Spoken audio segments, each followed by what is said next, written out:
As you can probably hear in the background, my Tripp Lite air conditioner is now installed and fully up and running, and the empirical results are in. I have the coolest rack ever.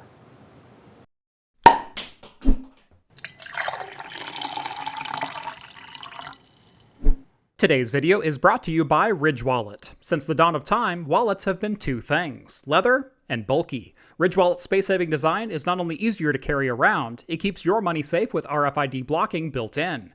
The Ridge expands to hold up to 12 cards, is available with either a money clip or cash strap, and best of all, comes with a lifetime warranty should anything ever go wrong. Available in aluminum, titanium, or carbon fiber, and in a variety of different finishes, there's a Ridge Wallet out there to match your style. Visit ridge.com/craft to check out the Ridge Wallet for yourself and receive 10% off your order. That's ridge.com/craft. Welcome back to Craft Computing, everyone. As always, I'm Jeff. If you watched my previous video where I installed the Tripp Lite SRCOOL7KRM, this is the follow-up video where I actually go over the final installation as well as the results. So, was it worth installing air conditioning into my server rack? Before we get into the results, I do want to give a huge shout out to Tripp Lite for sending over the SRCOOL7KRM as well as the ducting kit which made this project possible. If you guys are interested in installing air conditioning into your server rack, I will have links to the products down in the video description below, as well as some of the other add-ons that I use to make the system work the way it does. Now, regarding the previous video, believe it or not, I do read pretty much every YouTube comment that ever comes my way. It's kind of a sickness. But that being said, I understand that I am a pretty good server guy, but I am in no way an HVAC specialist. In fact, this is the first bit of ducting work I have ever worked on in my life. That being said, I did read a lot of the criticisms and made some changes to the rack along the way. First off, while the front and top of the rack are completely sealed off, the back of the rack I left open, and in fact I am no longer trying to vent out the hot air from the servers out the back of the house along with the air conditioning. Now I'm simply letting the servers vent into the garage space, and only the air conditioning is ducted out the back of the house. Secondly, a number of you were absolutely furious that I reduced my ducting size from 6 inches to 4 inches directly out of the back of the air conditioner. Now, there's a big reason for that, and that is that a 6-inch duct will not fit in the back of my rack. And so in order to use a 6-inch duct, I would have had to cut a hole in one of the doors and then not been able to open that door and work on the back of my rack. A 4-inch duct was absolutely a necessity. I'm also very aware that as you reduce the diameter of a circle, you also decrease the amount of air you can push through it exponentially without increasing the pressure, which is why I had always planned on adding a duct fan to help increase the pressure and push the air out of the HVAC unit. Some of you also didn't watch to the end of the video when I said this one was not adequate for the job, so let me introduce you to my new blower. This is a unit that I picked up on Amazon for $55, and it is capable of a whopping 190 cubic feet of airflow per minute. Now, to put that in comparison, this little guy is only capable of 80 cubic feet per minute. So this will be more than adequate, even with that 4-inch to 6-inch reduction of pushing all of the air from the air conditioner out of the back of the house. And while we're up here, because I know someone in this comment section is probably going to bring it up because they didn't watch the entire video, they're going to say, well, the heat exhaust from this is way too hot for that blower and you're going to melt it. This is rated for 176 degrees Fahrenheit ambient temperature. The air coming out of here is only 150 degrees. We are well within the spec of what this is rated to push. Now, there were also some complaints about the T-duct that I was using to combine the HVAC exhaust with the server exhaust. However, I've completely eliminated that from the equation now. So now we just have a single 90 going up the duct and a single 90 going out to the back of the house. Another complaint that I saw was that I didn't insulate the ducting that runs up the side of the server rack, and that if I introduce more heat into that environment, it could possibly warm up my servers and ruin the entire experiment. However, keep in mind, the back of a server rack is a very high pressure area, and the high pressure is coming from the air conditioning and the server fans that are blowing back, which means if the ducting is in the rear of the server rack, that heat is not going to radiate forward. It's going to be pushed out the back along with all the other air. So it is absolutely not a concern, and that heat is not escaping back into the servers. There were also some who claimed that because I used wood side paneling, my entire server rack was going to catch fire. The ducting in the rear only reaches 130 degrees, and MDF not only is flame retardant, but also won't even try to catch until it reaches about 500 degrees. So, also a non-issue. And the last one I wanted to address was, why did you install air conditioning? The thermal load of your servers doesn't qualify for that, as you're only drawing about 500 watts from the wall. And while normally, yes, if I was only drawing 500 watts, that is certainly something that could be purely air-cooled and I would not have to go sub-ambient. However, keep in mind that the server rack is in my garage, and the ambient temperature of my garage easily reaches 95 degrees, or about what the outside air will as well. So drawing 95-degree air into your server is not necessarily all that healthy for it. The whole point of the air conditioning setup is not to overclock and absolutely chill my CPUs. It's actually to keep my hard drives safe by not blowing them with 100-degree ambient air, because that's the temperature in which hard drives start dying. I'm sure there are plenty more complaints that I did not address here, but I feel like I'm starting to ramble a little bit. So let's get into those results, shall we? Let's start with the noise. Now, this is slightly louder than my server rack was running before, when it was 95 degrees outside. However, I will say, my fans no longer ramp up and down with the heat increase. In fact, they stay pretty much at the same level throughout the entire day. And that's because I'm feeding them consistently cold air. The other positive is the wood paneling and vinyl sheeting actually do work as a little bit of sound insulation, as if I open this up, it is significantly louder. That felt good. Sorry, it's already hot in my garage.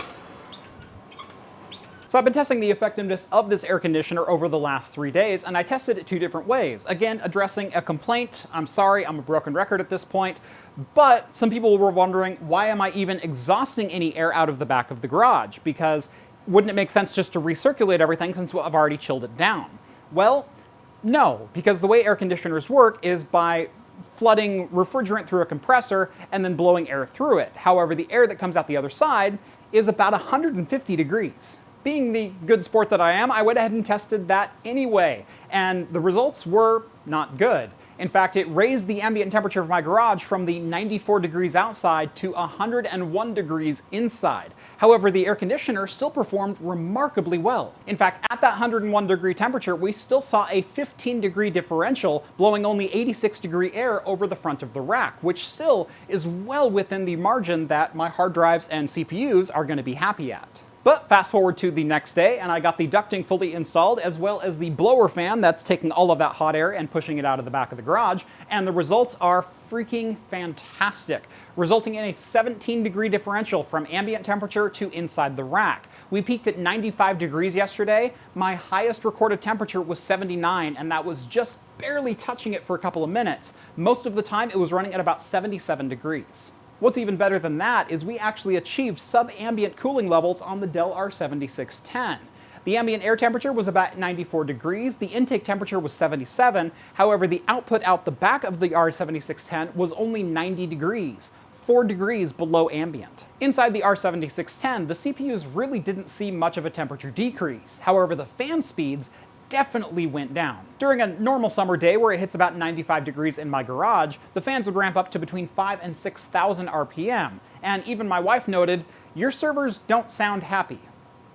Moving down to my TrueNAS server in the Supermicro 846 chassis, I didn't see as big of a difference in the fan speeds. However, the temperatures certainly dropped down to much more acceptable levels. In an ambient temperature of 95 degrees, the fans would ramp up from 1,500 RPM at idle to about 4,000 RPM. Under the air conditioning load, they're still ramping up to about 3,000 RPM. However, the hard drive temperatures, which is the main concern inside of my rack, went down dramatically from a peak of about 54 degrees Celsius to just 44 degrees Celsius, or a 9 degrees Celsius delta. Wait, doing some quick math? That's 17 degrees Fahrenheit, or the same delta that I saw between the air-conditioned air and the ambient temperature. Math is cool. And finally, moving to the top of the rack with the switches, and I will say, I completely forgot to add temperature sensors to my switches, so I have no recorded data for them. I did, however, record the air temperature behind the switches, so while it is 77 degrees and nice and frosty up here, well, not frosty, because that'd be bad, the air temperature behind the switches is only 81 degrees, so there's only a 4 degree delta from the front of the servers to the rear of the servers. So the air these are pulling in is still well below what the ambient temperature is. So from a temperature standpoint, is the Tripp Lite SRCOOL7KRM worth it? I would say absolutely yes. Now, while there is certainly a premium adding a 7,000 BTU air conditioner to your rack from what would normally be a window unit, it does sell for a little bit more than I thought it would. The benefits are very, very clear inside of here. a front ambient temperature of just 77 degrees at peak when the outside temperature is 94 degrees, man, I would have killed for a unit like this in some of the server rooms I used to work in. Now, there are only a couple negatives that I do want to point out about this system. Number one, the blower on the front of the air conditioner itself, with that vent pointing directly up. There's no grating or mesh on the front of that, which means if I drop a screw from up in my rack, which is totally possible, it's conceivable it could land inside your air conditioning unit, which means you're probably going to have a fun 4 hours digging that screw back out of there. Secondly, if you are using the air conditioner for just supplemental cooling and have a cold space in the front of your rack and a warm space in the back of your rack, that's totally fine with the 6-inch ducting that comes out the rear of it. You can simply pipe that out the back side and let your HVAC system do the rest. However, in a circumstance like mine, where I need to pipe the air outside of the building, that 6-inch duct is a little bit restricting, as it doesn't fit within the frame of most 42U racks. I know it was a point of contention in the comments that I reduced it from a 6-inch to a 4-inch, however, I did that with the addition of a blower. However, that blower was an additional cost and engineering consideration when I would have rather just had this be a 4-inch duct from the factory. Now, I know air pressures being what they are and all the engineering that goes behind that, I'm not a scientist, I don't profess to be one, but that 6-inch duct is a little bit of a hindrance in a closed rack like this. But overall, I think the Tripp Lite SRCOOL7KRM is a fantastic deal if you have a circumstance like mine. That is, you need to put a server rack in an environment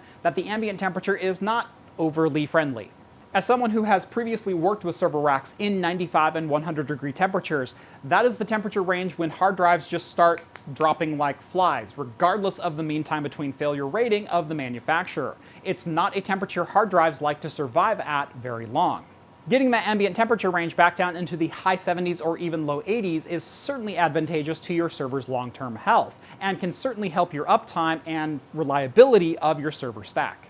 Overall, though, I am very pleased with the way this rack turned out. I no longer have to worry about it running in the summer when it's 100 degrees outside, and during the winter I have a dehumidifier built into the rack so I can keep it running without condensation being a concern. If you're interested in picking up a Tripp Lite SRCOOL7KRM, ducting kit, or any of the other hardware that I use to install this, I will have links down in the video description below. Go give those a look. Meanwhile, if you liked this video, make sure to hit that thumbs up button and subscribe to Craft Computing if you haven't done so already. Follow me on Twitter at Craft Computing to keep up with daily shenanigans like this, and if you like the content you see and want to help support me in what I do, consider joining the Patreon. Link is down in the video description.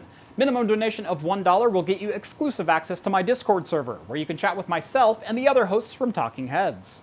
Thank you all so much for watching this one, and as always, I will see you in the next video. Cheers, guys.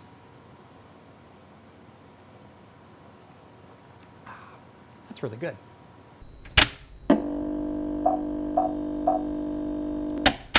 The beer for today is a special one. It is a collaboration between Solace Brewing and Ocelot Brewing. It is the Danger Zone IPA, featuring Babu and none other than Sterling Archer on the front of it. It's a 7% IPA brewed with Stratera and Citra hops. That is quite good. It's very hop forward without being too dank, but it is it's very tropical. It's sweet and sour all at the same time. It's quite good. This tastes a bit like a hazy IPA without the acid burn. Like, it really reminds me of a thicker milkshake-style IPA with some lactose added, but there's absolutely no burn to it. This is good. If this is what hazies were, I would drink this all the time. I probably should have eaten before filming this video. All I've had is like 6 gummy bears and an IPA. All right, final thoughts. It's not a White Russian. It's not a Horatio Cornblower.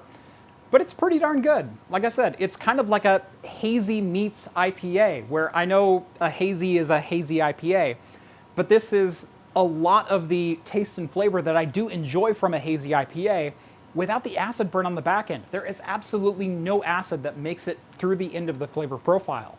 You certainly taste a little bit of that sourness and bitterness right up front, but it's very well blended with the citrus and the sweet notes. So there's some conflicting flavors, but amazingly enough, this works.